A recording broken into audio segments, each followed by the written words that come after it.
sahog sa langka at saka munggo. Ito pa. Sahog din natin. Sahog sa langka at saka munggo, sugpo at saka limasag. With gata.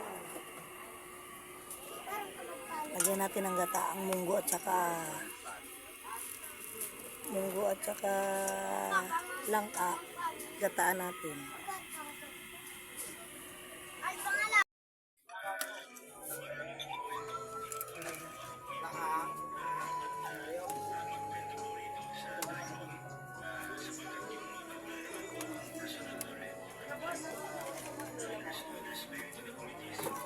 Luto na.